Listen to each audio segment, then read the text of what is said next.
Welcome to the Veterans Summit, Robin Carnes. I am really delighted to have you, and thank you so much for taking the time to speak to me today. Very interested in all of the work that you have done through Yoga Nidra, or what is also called iRest. And I'd love to start with some terms, if you don't mind, talking about what yoga is, what Yoga Nidra is, and how it came to be iRest. Okay. You could start there.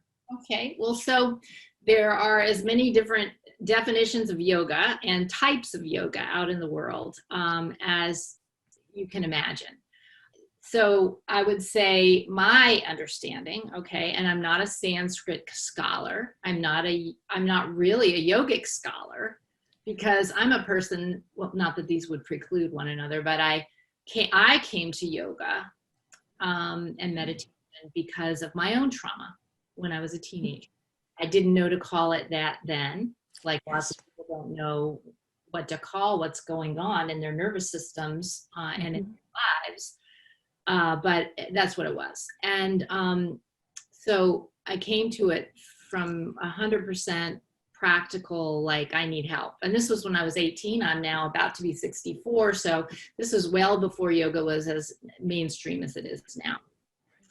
So I'm super grateful that it crossed my path. And I felt something as I did the postures and the breathing and was guided in meditation at age 18, when I was really a mess. My life was really in deep trouble.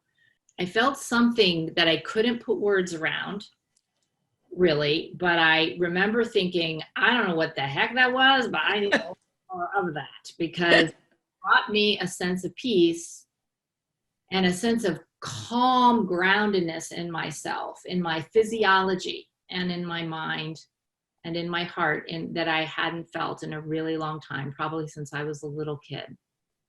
So what is yoga? Again, this is my definition, but I would say what yoga is a set of principles and practices that help people become more flexible human beings. And let me say a little bit more about that. So, a lot of what people see in the world about yoga is about like pretzel bodies. Yes. Yoga butts and stuff like that. And, nothing wrong with it, but it's, as I work with many active duty service members first, and then more and more veterans, having a pretzel body is not of their top priority in general. And it actually looked like it would hurt people. They would feel like that is going to hurt me, for understandable reasons, because that's what's on the billboards and that's what's on the magazine covers. Okay. So I'm not talking about that kind of flexibility. I mean, yeah, it's nice if it happens, but the real kind of flexibility I'm talking about is when life knocks the crap out of you. Are you able to, which it may do again and again, right? That are you able to bend and eventually, depending on, the size of the knocking the crap out of, get back up again and be back in the game with the whatever limitations, but also strengths that you are inherent in you. So it's about being a flexible human being. And God knows we all need that. And in today's world, I can't think of a better skill. In fact, when all of this started, not that it hasn't been rough on me, but I thought, I've been training for this my whole life, because this is what yoga is about. It's about resilience. Yes. So that's my definition of yoga, one that I've used with many thousands of active duty and veteran students, as well as civilian students over many years. Now, you asked me what Yoga Nidra is. So Yoga Nidra is a type of practice, really, under the big umbrella of yoga principles and practices, right? And it is a practice that many in this country, and as it came from originally from India, that it was, when I first encountered it, it was believed to be and generally seen as like something that helped you just get to sleep or relax, right? And not that there's anything wrong with that. That's an excellent thing and very scarce in our world today, Right. and a precious avenue. iRest Yoga Nidra is a particular type of yoga. So not all Yoga Nidra that you encounter in the world is going to be iRest. That is a particular school or lineage, they call it, of a tradition of Yoga Nidra. And I'll tell, if you're interested, I'll tell you a little bit more about how that came to be named that. But it is a particular type of practice that actually was adapted and created, came out of a clinical psychologist practice who happened to also be a yoga teacher. And this man, Richard Miller, who's my mentor, found that this ancient Yoga Nidra could be adapted to really address the issues of trauma and particularly war fighters. And that's what I was working with at the time in 2006, and that's how I met him. That's how I met Dr. Miller. So iRest came to be through the work of Dr. Richard Miller, and he and I started together and did some research, fairly early in the Iraq-Afghanistan wars, working with active duty service members of all the different branches, not just Army, even though we were at Walter Reed. It was a Defense Department organization that sponsored the original research. And at the end of that research project, there was a meeting with Dr. Miller, me, I was the teacher during that, and the staff of this Deployment Health Clinical Center. And they said, the results are very promising. They, in fact, then hired me to work in their program that was an ongoing treatment program, not research, but an ongoing treatment program for acute PTSD and traumatic brain injury, as well as lots of other kinds of traumas people came to this program with. And they hired me to teach physical yoga, as well as what became iRest Yoga Nidra on a daily basis, and that as part of their innovative program. But so at this meeting, they said, it's very promising. In fact, we want to incorporate it into our treatment program. In the name, like it's a no-go in military culture. Like people don't even know how to say it, much less. And the word yoga, especially then, that was 15 years ago, right? Very kind of an opposite or an anathema to military culture. That I'm happy to say, after years of working in the circles of the military, and also through the nonprofit I co-founded, Warriors at Ease, that it's not as much of an anathema. It's not as unusual as it was then. So, but that was it.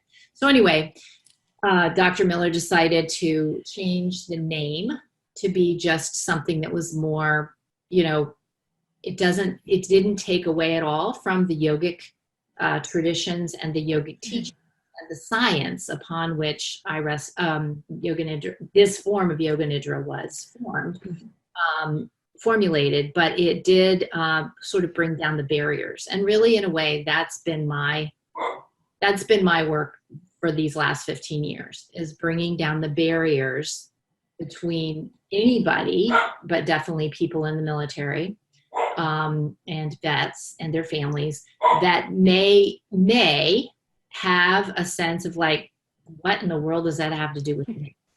Like, I don't care about stretching. It's gonna, and so what if I can touch my toes to the ground? That's not really going to help me sleep better at night. Right. My work for the last 15 years has been about how do we language. Well, actually, let me run back so iRest was a relanguaging without taking any of the power away. And we always acknowledged once we started with people that it came from a yogic tradition, but might get people in the door and bring down their conceptual barriers and culture barriers about what this thing is. And then once they actually tried it, then they're way more likely to feel, 98% of them would feel a shift in their nervous system and be, then they're kind of interested.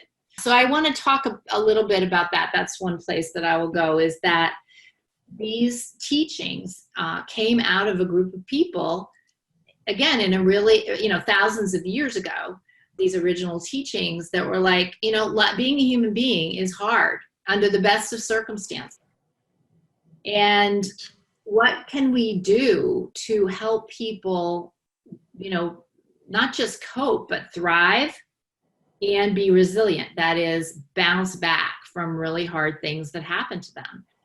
And so all the practices, even though there is some esoteric stuff as part of yoga, most of the practices and all the practices I do with people and all the practices I do myself are very practical in the sense of that they have an impact.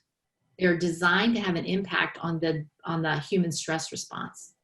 So, they are designed to either take you more into the activated, alert side of your nervous system, which at some point goes into the fight-flight response. Right. Or kind of the gas pedal of our nervous system. Or they're designed to take you more into the brake pedal or the rest, digest, parasympathetic aspect of your nervous system. And a lot of yoga teachers are not taught about that aspect, even though that's really a mechanism. Almost everything that's going on in yoga, almost everything in yoga is having an impact on people's nervous system. So one of the things that happened was when I got into Walter Reed, and I found myself like just overjoyed, really, to find, through no merit of my own, pure grace, just find myself working with a group of people where I felt like this is my tribe, even though I didn't know what they went through, and I don't begin to know what that would be like.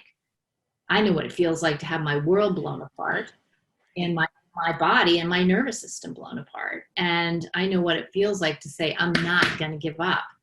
I'm going to keep looking and seeking to and keep working to let the pieces come back together in another kind of, formulation. Won't be the same, but stronger in the broken places. So bringing down those barriers between the sort of commercialized, I want to say, like billboard, glossy magazine idea of what yoga is, which is that it's for women, that it's for white, that it's for white affluent women, and that it's about having a pretzel body, and that you're going to have to be a vegetarian, and that you're going to have to, change your political affiliation, or that it will be gay. Those are all things that I heard over and over again when I would say, so when I say yoga, what's your first thought? No harm, no foul, whatever you say. Those are the things I heard. Well, I understand why people think that, because of the way it's often portrayed in the media, but that is not what this is about. And as soon as, and I would often say to the active duty or vets that I work with, so, before you enlisted or before you got into the military and you saw those be all you can be ads, about what it was like and all the things you're going to get to do in the military, and then you got in, was it exactly like those ads? And they all were like, it's nothing like those ads. I'm like, well, this is nothing like the pictures you've seen or the things you've seen as you scrolled through the TV channels. This is way more, down to earth and practical than that is. So anyway, I took a really long time to answer. No, that's great. That's terrific. That's how we got to iRest. And then out of that work I did at Walter Reed for 6 years, that's how I co-founded Warriors at Ease, which, many of the teachers that are Warriors at Ease teachers. So basically Warriors at Ease, I realized the things I was taught as a yoga teacher, they taught me how to make the poses and stuff. And I went to a good teacher training program. Did they talk about trauma? No. Did they talk about how to address if someone has a flashback in a class, no way did they talk, even though trauma is very prevalent in our culture, they didn't talk about any of those things. Did they talk about the impact on the nervous system of every single practice and how I should be keeping that in mind, not just which muscles we're stretching? No, they did not talk about that. So we, 3 co-founders and I put together this teacher training program, and we've trained over 1,500 teachers to work with active duty and military and vets around the world. A specialized training that's above and beyond what you get in most yoga teacher trainings. So the last thing I want to say, just because I don't want to forget it, you asked about Yoga Nidra. So not all yoga and not all Yoga Nidra is trauma sensitive. And this is very, very important thing for people to recognize. When you choose a teacher, first of all, I personally think you should go, if you're interested in iRest meditation, if you're interested in Yoga Nidra, go find an iRest teacher. They're highly, highly trained. They go through hundreds and hundreds and hundreds of hours. You don't need to be actual physical yoga teacher to teach iRest. You don't need to be a mental health teacher, mental health practitioner to be an iRest teacher. And partly it's because you go through so much training to become an iRest teacher, and it is a trauma sensitive practice. Mm-hmm. Let me ask you one thing about that. I was mentioning Warriors at Ease and to a service a veteran, and I said, "Do you like yoga? And is this something that you might be interested in?" And she said, "Well, I have to be careful because my wrist, I had an injury and I can't bend my wrist. So that sense of the pretzel and having to use all parts of your body. And of course, there must be in this an accommodation for those that don't have all of their faculties working. And so I just didn't want to miss that little part where someone might think, I can't qualify to go into this. I'd love to become a teacher, but I have never done all of the, 100 poses. I don't know all the mental health. So I'm really glad you're covering that, because it's wonderful to know that opportunity is available, that you could be trained if you didn't, for instance, if you're. They're separate organizations that are sister organizations, okay? Very in alignment. iRest is a guided meditation practice, right, based on a particular set of teachings that come from yoga. And no, you could be in a wheelchair, you could be in, as long as you can talk, you can teach iRest. Wonderful. You can teach iRest. For Warriors at Ease, we teach people, we don't train them to be iRest teachers. They have to go to iRest Institute for that. But we teach people, yoga teachers. So you have to have gotten through some sort of yoga teacher training to go through our training. 2 years. But there are more and more of those that recognize that not all bodies walk in fully functional. And in fact, a lot of people have gotten hurt doing yoga. Right. It hasn't been adaptive enough. So there's, as far as Warriors at Ease goes, there's several things like pillars that are part of everything that Warriors at Ease does. First of all, it's trauma informed. So all of our teachers are taught, what the basics of trauma, how the human stress response, and then why body-based tools they're finding the most effective of all. Okay, it doesn't mean you should go to talk therapy, or that some people absolutely are still going to need medication. Sure. But that working from the body, which is where the issues will, go into the tissues if we can't fully process them or haven't, that any teacher you go to should be a trauma-informed teacher. She should have had some training in trauma-informed. So that's one pillar of the Warriors at Ease approach. The second is that everything we do is evidence-based. So there are many yoga practices that would be bad for people with trauma. They could make it worse. There are breathing practices that can catapult you into a dissociative event or to dissociative experience. They could take you out of your body instead of helping you landing in your body. So we educate our teachers on what are the differences, and how do you make sure you adapt anything that you're giving people to make it trauma sensitive? And also based on the research, growing body of research on, how different kinds of breaths affect the nervous system, how different kinds of postures affect the nervous system. So it's all evidence-based, and then it's also adaptive and accessible, which is what we were just talking about, where, I've taught yoga to people that don't have hamstrings, okay, because they lost their legs, or have spinal cord injuries.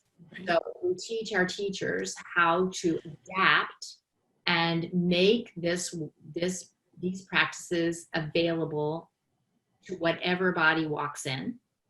And it absolutely can be done with skilled teaching. And then finally, it's all military specific for Warriors at Ease. So, and that's not the case for iRest. It's generally, culturally sensitive enough. But we really honed in on what will help people, either active duty or veterans or families, people in the military communities, what will help them. How do we use language that is inviting to them and accessible to them, makes sense to them, relevant to their concerns and desires? So those are the 4 kind of legs of the stool of Warriors at Ease approach. And so the bottom line is, yes, yoga is wonderful. Yes, meditation is wonderful, but not all of it is. Right. Making sure your teacher has specialized training. So just to be clear, the evidence-based yoga that you are teaching is not the same as iRest. That has to be taught at an iRest institute, is that, or iRest is just a particular practice, right, extensive training to learn how to lead. right. And so to teach that, you need to be trained by iRest Institute. So I'm a trainer for iRest Institute. Right. But I also co-founded this other organization. Some of the teachers are iRest teachers, but some of them are only yoga teachers. I see. Okay, so hopefully that's clear. Yes. Yeah. Yes. So a great working relationship with iRest Institute, but we are separate training organizations. Okay. Yes. And through your Warriors at Ease, have you found that once you can get somebody through the door to let down their sense of yoga being all about leotards and things like that, once they get to the door to say, okay, I'm willing to try this, what is the reaction after sort of a session or two? Are they able to see it immediately enough after one class that they say, this is doing something? Or are they thinking, this is going to take me a long time? I'm going to have to invest my time in this before I'm able to really relax and sleep. How do they feel after one session, I would say? Sometimes after one therapy session, they say, that's it. I'm here to not come back again. I'm just here to check in and tell you I'm not coming back. How do they engage differently when they're working with the body? Well, I would say there's no rule that, there's no generalization I can say everybody reacts, but having worked with thousands and thousands of people in military communities, whether active duty or vets or families, my overall experience is that most people feel a difference, whether it's an iRest practice, guided meditation, okay, or a breath practice, a specifically tailored and chosen breath practice that helps with the relaxation response, or specific yoga postures and movements, again, chosen for their impact on the nervous system, that most people can feel that in one session, okay?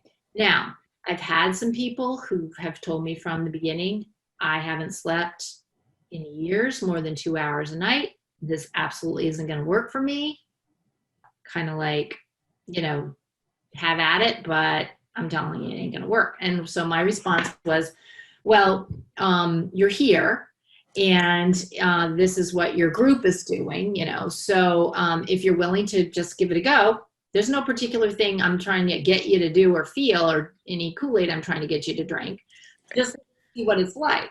It's an experiment for everybody. And even the most, I would say, sure people that are having the roughest times, within 3 sessions, they could tell a difference. That's really remarkable. And I would think that that kind of evidence would really be powerful to them. And especially sleep has been one of the main things that I hear. It's that I just can't sleep. I just can't unwind. And I think that's why the work in the body and the way you're describing it, it's almost as though someone will come in and say, these are my problems. I can't sleep. I can't do this. I can't do that. And the understanding of how the nervous system works, you are really able to so specialize. It's not just a free-for-all like jumping jacks or whatever, it is like targeted. One can take you up, one can take you down. One can bring you more balance so that because you don't always want to go to sleep, right? Except for right. So yes, exactly. It's once you understand the mechanisms of what is happening in that practice, as well as the human stress response, then you can fit them together. So, and in a way, so I know one of the things you were going to ask me is, what is yoga therapy? So yoga therapy is, rather than, walking in a yoga class and everybody gets the same thing, yoga therapy says, perhaps somebody's showing up for either in a class or individually, and they have, a unique set of conditions they're working with. Maybe the cause or the situation that caused the trauma might have been slightly different for them. So modifying the environment and the languaging may be important, so we don't trigger particular common triggers with people.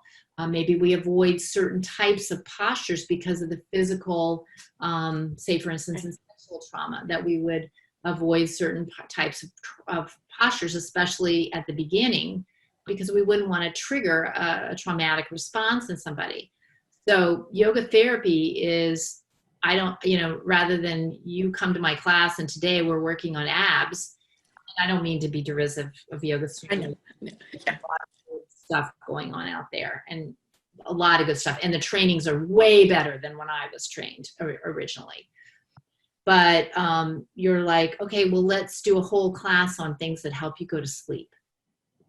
And how do you breathe when you're wanting to go to sleep? And what do you do with your attention when you're wanting to go to sleep? So there's another example for me, like the word mindfulness, very, very common in our culture. I don't have anything against it.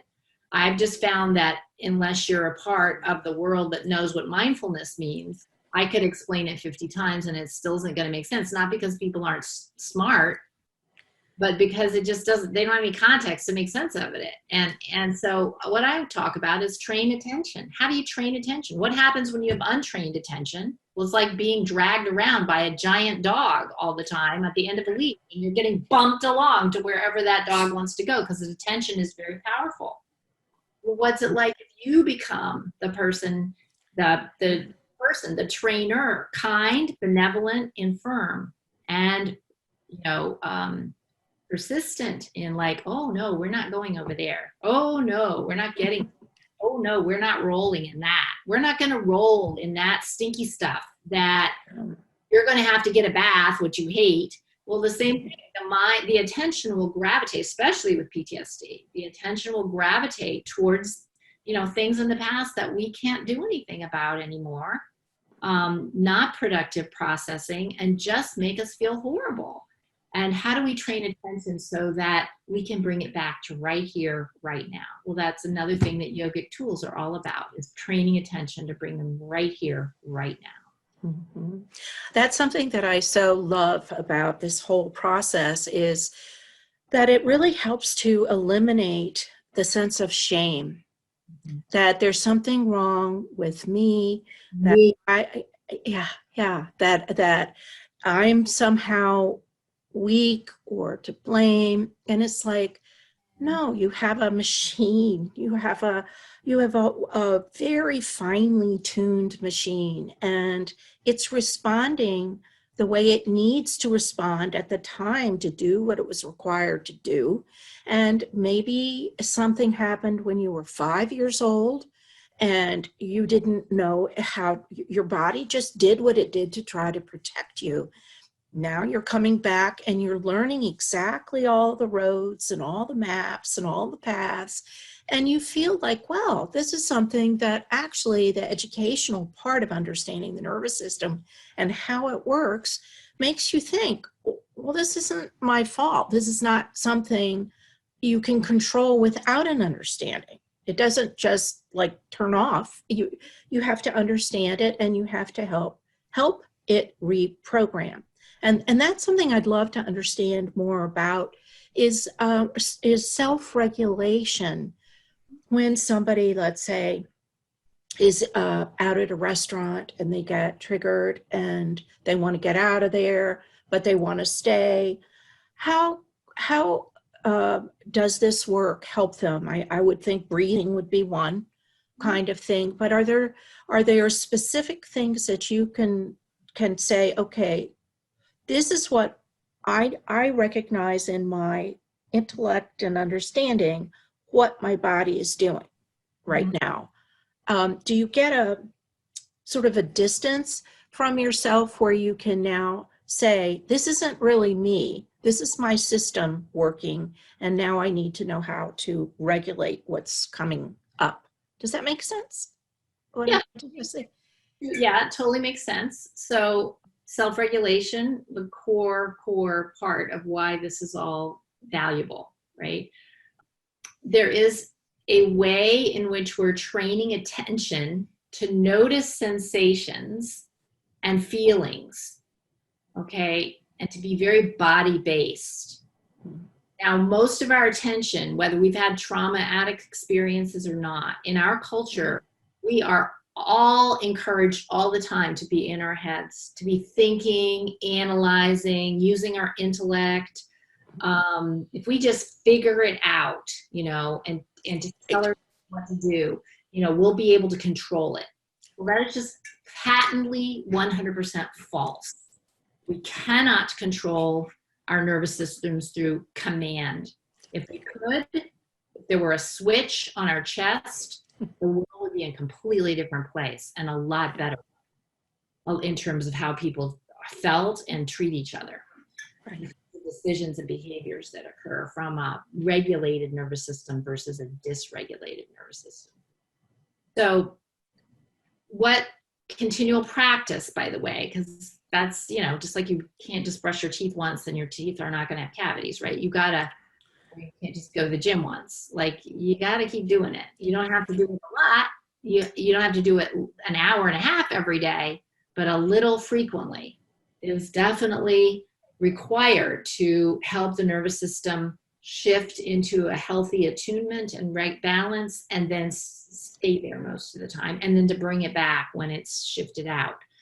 So how do we get that? We get that from training our attention instead of being up here in the past, in the future, planning and controlling, trying to control all the time, always in the head, to move it down into the body and feel and sense. So there's just a lot of training to feel and sense and notice without but it should be this way. Well, I should be relaxed. Well, so we take all that out.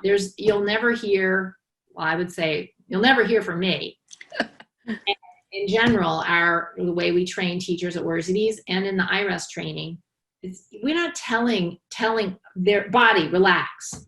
Like, if that worked, great, but it doesn't. What it actually does is create more tension between the experience you're having and the experience you think you should be having, between reality and what your mind tells you it wants, okay? More tension, more pain, more insomnia, more anxiety, more depression, Okay, so we don't tell ourselves. But what that awareness, attention to noticing, sensing, and feeling can do for us is, okay, ooh, I feel tight in my chest. Oh, my heart is beating faster as I sit in the restaurant. And it becomes too crowded, let's just say. That isn't going to happen right now, but let's just say. Right.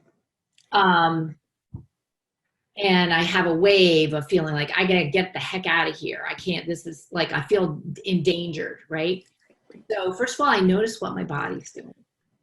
Okay, so I'm aware of my body. And then I turn towards those feelings that are uncomfortable. And I start to say, okay, well, it's getting kind of crowded in here. Let's work together, nervous system. And so is it going to be that I'm going to stretch? Probably not so much in a restaurant, although you could do something like squeeze and release your toes, or just put, sort of stamp your feet quietly on the ground just to bring your attention down into your lower body. There are things you could do.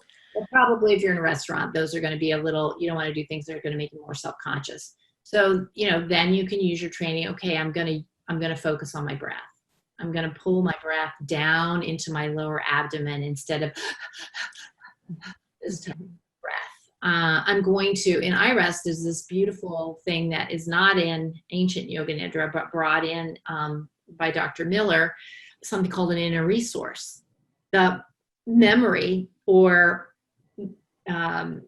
even imagined scenario that you've practiced over and over again when you're not threatened, of a scene in which you feel completely safe and comfortable and at ease. And you may focus on that. No one's going to know what you're doing, but you've practiced that as a state of muscle memory that you can draw it into the moment when you need it. So we always give people a variety of tools. Not every tool is going to fit every person, and not every tool is going to fit every situation. You want to be able to reach into your toolbox and find 2 or 3 things that you can try that help you regain that balance. And you may have to get out of there, but you may have a choice. You are not like just compulsed. Right.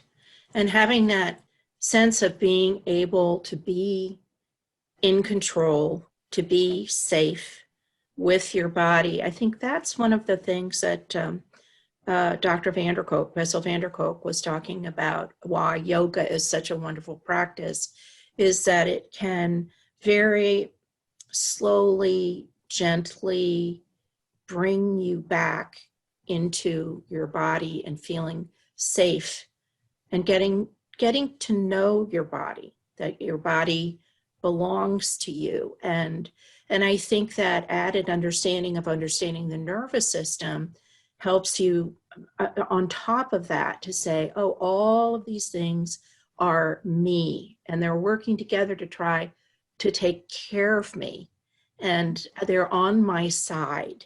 They may not feel like it because I'm not understanding what they're saying, but once I do understand what they're doing, where they're coming from, it's just tremendously empowering.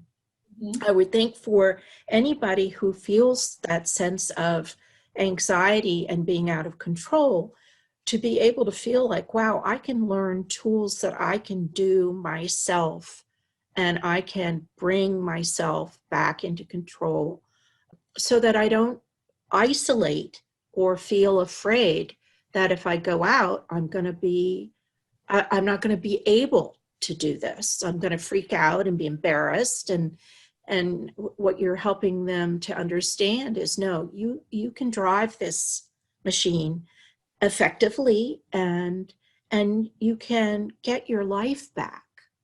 It's just beautiful to have that sense.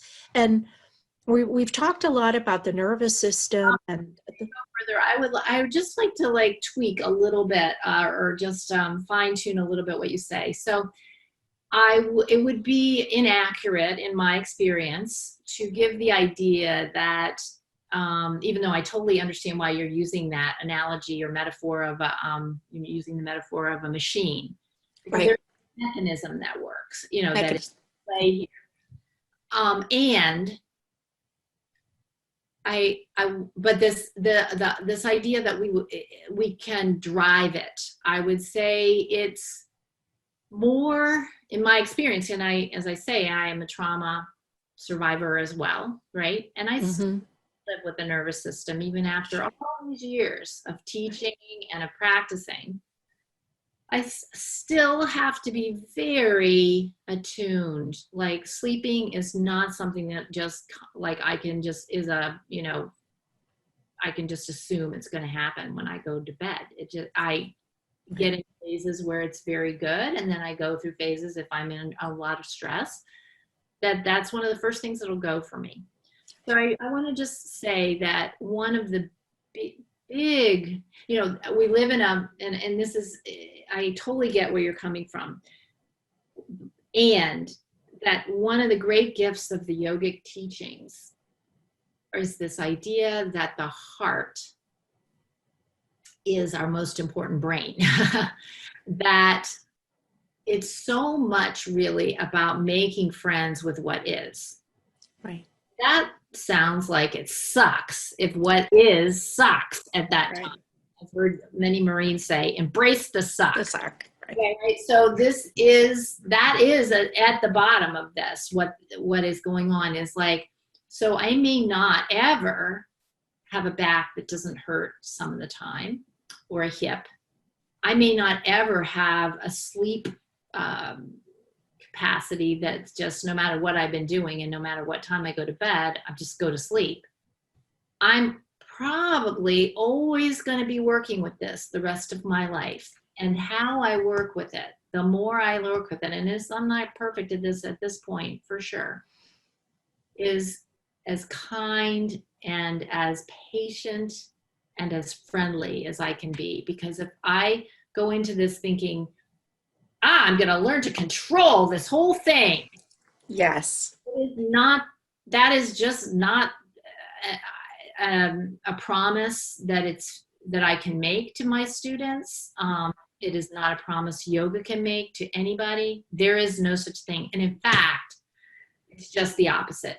Yes, do we learn how to manage and befriend and care for this vehicle we're riding around in? Yes, we do. And then ultimately, it's really about recognizing how little control we really have, and surrendering to that reality is how little control we really have. And it's a paradox, because on the one hand, we gain a sense of empowerment, we grow skills, we learn how to take care of ourselves better, and all that is true.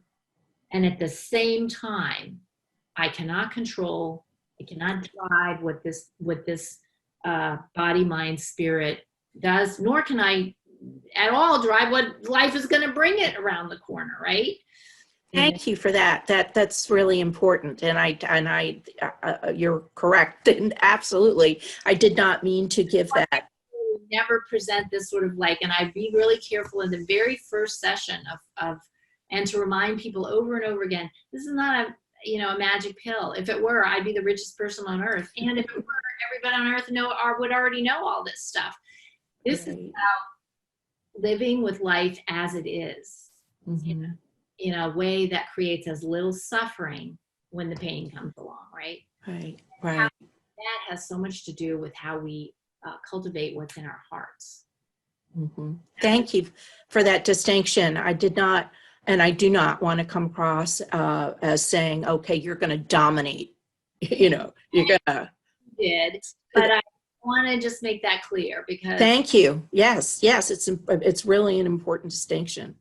Mm-hmm. So thank you for that. Can you, we were just a minute ago, you were talking about pain and dealing with pain. Can you address how this can help you manage chronic pain, or let's say you have periodic pain, but more of something where you're really living with it day to day? How does this practice help you alleviate it, or learn to befriend it, or adapt a different awareness? Can you share a little bit about that?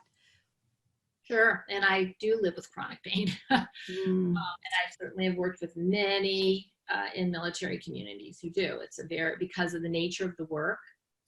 they've also often been asked to, use their bodies in ways that their bodies, can't maintain over a long period of time. So a couple of different things. One is I and many people I've met, I tend to attract students that have the same thing. I have a very strong will, and I have a very strong, which is good. It's gotten me a long way in life. And, I'm persistent and I keep at things. However, it's also hurt me in terms of pain issues. So if, to the degree that it's not if either or, but to the degree that the practices help us tune in to sensations in our bodies, both sensations that feel very open and unrestricted and fluid and pleasurable, but also the other things. So again, that's why it's important that you just don't go in and go like, relax, relax, relax, relax, relax. We actually, iRest, this is the beauty of iRest, and then we bring that same philosophy into Warriors of Ease, that it's like, what does it actually feel like there? Oh, it feels like, it feels like scratchy and kind of, tight, and it feels like the texture is rough, and it feels like it's kind of moving, or it feels like a solid block that isn't moving. So tuning into sensations, whether they're pleasurable or not so pleasurable, and just getting used to feeling what's happening on when you're not having to think about something, go back to sensing and feeling. That training alone is going to help you avoid injuries in the first place, or avoid re-injuring yourself and doing things that are going to make things worse, because you're actually feeling what's going on. You're not living somewhere outside of your body in your head going, well, I should be able to do this. Right. Okay, so that's one way it helps. Another is to prevent further injury. Another way that it helps, I heard, it is to, when we really learn to come in, or as we really learn to come into the body and feel all the different things that are happening in the same moment, like so many different sensations. We don't need to be able to name them all at once, but just to open to this sense of like the experience of what it feels like to live in a body moment to moment. There's so much going on. It's an experience. It's not a concept. So the more we're able to do that, it really opens us out into the hugeness of the experience of being alive, and even into the hugeness of how, these boundaries that we call us, our skin is true, but we can even feel beyond that as we learn that skill of feeling even beyond. So we tap into this awareness of the part of us that's way bigger than the constriction around which we've been focusing a lot of our attention if we're in pain. And the more we get constricted in our attention and constricted in our body, we feel smaller and smaller. So this practice, it helps us recognize, as one beautiful thing a student said to me one time was, and she'd worked with a lot with chronic pain, she said, the thing, I wrote it down, and I keep it because it's so meaningful to me. What was drowning me, like you can feel like you're drowning in pain or dying from pain. It's dominating your experience of life, right? So what was drowning me became a drop in the ocean that I am. Wow. That's fabulous, really. Gosh. What was drowning me, the pain, became a drop in the ocean that I am. So it's not to deny that the pain's there. Mm-hmm. But when you have this experience, and I've heard other teachers say this, like, you have a little, measuring cup of water and you put a tablespoon of salt in it. When you taste that water, it's going to be extremely salty. But if you tap into the, enormity of a body of water, let's say a giant lake, and you put that same tablespoon of salt, that pain in it, you're not gonna, it's a whole different experience of the perspective of who I am, and within this, yes, there's some pain. Mm-hmm. I'll just say one more thing, and then I know that we're getting, towards the end, and I could go on and on about all these things. Listen on and on too. Thing is this idea, and it really I learned from Richard Miller and these teachings that come down. They're called non-dual teachings, with this idea that every body sensation, emotion, thought, belief that comes to us, image, everything that arises within us, moment to moment. Again, we have very little control over that. But what comes, the more we can learn to turn towards it with an attitude of welcoming, so you're a messenger for me. What do you have for me? Is there something, if I really listen, as opposed to say, shut up, I don't have time for you right now, right? I'm just going to do this anyway. Or, and that's how we can talk to ourselves if we're honest. I certainly have talked to my pain that way. But if I can make a regular practice of turning towards it and say, okay, I'm listening. I'm listening. And it doesn't mean I'm going to hear words like, I'm from your, when you were 5 years old and da-da-da-da-da happened. I mean, people do have those realizations when they turn towards their bodies, but it might just be like, I'm so tired, I need you to rest more. Or you're exercising too much. You take a day off. Or, you're really I'm really grieving that my mother's dying, and it's showing up as a pain in my hip. And what I need to do is feel the feeling of grief that my mom's dying, which is, she actually is. So sorry. So it's a process, learning to welcome. It has everything to do with meeting life on my life's terms and being a flexible human being. And for me, it's a lifetime practice. It's not like every single time that I have this pain in my hip, I just go, oh, great, nice to see you again. But I sure have learned that if I don't pay attention to it and really listen to it and feel it, learn to feel it deeply, I'm going to be in more pain. Mm-hmm. Mm-hmm.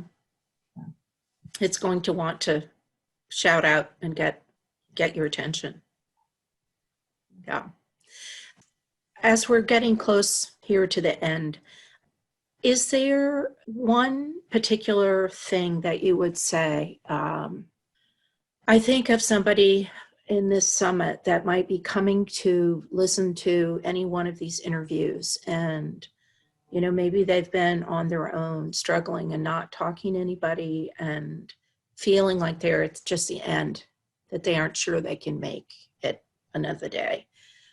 Is there something that you have experienced or can say or have witnessed that can help them to hang on and know that there are ways out? There are things that can help them through whatever it is that they are dealing with. Well, first of all, PTSD and depression, part of the cruelty of them is that they tell us that there is something wrong with us, as we were talking earlier, and that we're alone. Yeah. And in yoga, one of the basic teachings is that separation, the belief that we are truly separate and distinct from everybody else, that we don't have connection, that we are isolated and in it all by ourselves, is the root of all suffering. And that's what PTSD does to us, is it brings this belief that I'm broken, or nobody could ever understand, or I'm worthless, and I should just go off by myself because it's easier. So first of all, that is a nervous system condition that is speaking to you as opposed to the truth.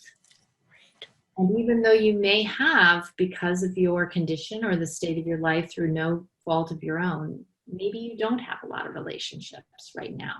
But ultimately, is meditation medicine? I gave a talk one time, is meditation medicine? And my punchline was, we're the medicine. we're the medicine for each other. Our nervous systems need connection above all else. And if we're having a hard time connecting to ourselves, which I have had at times in my life, it's very hard to connect to somebody else. But I would just say, like, find a way to reach out. Call a hotline, look up iRest Institute and call them up and find out where a teacher is near you. Listen to a recording. Go to Warriors at Ease and look at where there is a teacher near you. And there's also all kinds of recorded resources on there. But connect to something that can help you connect to that part of you that is actually, this is not esoteric, like, that is connected to all that is around us, right? So make a human connection, even if you don't know. So call a hotline, call a friend, even if you haven't talked to for a long, long time. Keep calling a friend. And in that connection, you're likely to find that it makes you want to go on. Mm-hmm. If you're doing that for another day. Yeah. More help. There was, I was listening to something Richard Miller was saying this morning that you're probably familiar with also, where he was saying that that through this whole process of iRest and Yoga Nidra, that you are able to find there is a core part of yourself that cannot ever be hurt. Never ever separated. Yeah, I love that. That so if you're alone or if you're going through that, that to come to understand that and be taught that there's this part of you that can never be damaged or destroyed, that's perfect and whole. And yeah, I think that is beautiful. Sorry, could you? I said, and the practices help us experience that, Right. In a visceral, in our body's way. The concept's helpful, but the experience of it is what keeps us going and alive. Yeah, that's wonderful. Thank you so much, Robin. This has just been a beautiful experience for me to learn all of this, and I'm so grateful for all that you are doing and all the healing that you have done and teaching. It's just really great, and I'm glad to let other people know about it. So thank you very much for your time. You're so welcome, and thank you for what you're doing to put this work, these interviews out there in the summit. It's very beautiful. So thank you so much for having me. Thank you. It's a pleasure to meet you. Pleasure to meet you too, Jane. Namaste. Namaste. Bye-bye.